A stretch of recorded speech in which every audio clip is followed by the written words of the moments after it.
G'day there, this is Paul from Dunedin Public Libraries, and today we're going to take a look at a new digital resource. It's new because I haven't shown it to you before, but we've actually had this one for a while, and it's all to do with your health. So to get there, we need to get into the digital resources section of the library website by clicking on digital resources. And probably the easiest way to find all the health related material that we have is to come over here to the left and select the by topic tab, which gives us a number of options. You can see arts, business, funding, and the one we're after today, health. So there are a couple of digital resources that the library has subscribed to for you, and they are these two, Health and Wellness Resource Centre and Medline Plus. Medline Plus is probably a little bit more specific in terms of medical descriptions, very extensive information, as it says there in the blurb, about drugs and supplements. The one I'm going to focus on today, though, is this other one, Health and Wellness Resource Centre, which contains a wide range of information about various diseases and conditions. And I'll just kick off by saying that the material here, this is the bit that's on the page, material contained in this resource centre is intended for informational purposes only. So in other words, if you really do have some issues with your health, as always, we advise talk to a professional. Go see your doctor. So I've clicked on the search in library link because I am in the library as I record this, and that's taken me straight through to the Health and Wellness Resource Centre.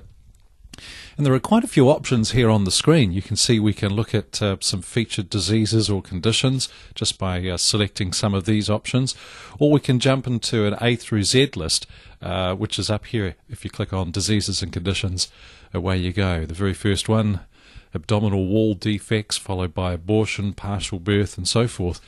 If you have a particular thing that you're looking for, you can use the alphabetical slider along the top here just to jump to the right letter.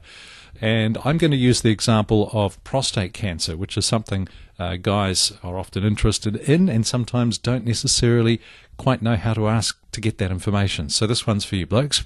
So you click on P, obviously for prostate cancer, but the thing is that you get this list here that if I scroll down the screen you can see it's quite long, but it's not the entire list of P's. You've actually got to click on these little next page icons, which are not that obvious.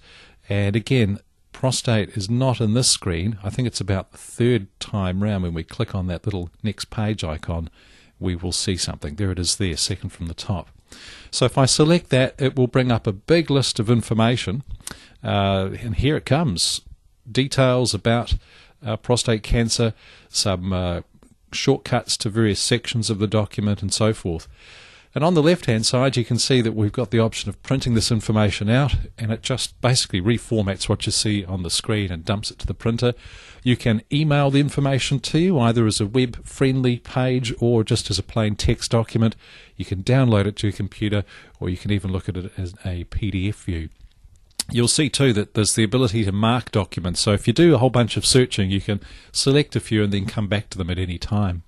A couple of other things to point out about this resource. If you're into alternative medicine or interested in that area, then there's a whole section here that deals with alternative medicine subjects. So we'll go to acupuncture, just to give you the example. And again, the screen refreshes and a lot of detail about acupuncture and a number of related links here on the left. There are a number of other features that are probably a little more Americanized, if I could put it that way. The directories here is really just a search for medical facilities in the States, so I would suggest forget that. But there's an interesting one over here, trusted websites. So if you are looking for further helpful information in your quest for knowledge, then this is another good starting point. The thing is, it defaults to an American list of things, so you've got the American Academy of Allergy and Asthma and so forth, and that's great, there's plenty of information there, but just make a note here, as you come down the screen a bit, there is a link to specific New Zealand and Australian medical websites. So if I click on this New Zealand link, we'll just redraw the screen, and here is a much more detailed list of stuff that's relevant for us here in New Zealand, from the Alzheimer's New Zealand, arthritis, canteen, and so forth. So very useful resource. Check it out, Health and Wellness Resource Centre, one of the many free available resources to you here as a member of Dunedin Public Libraries. Thanks for watching.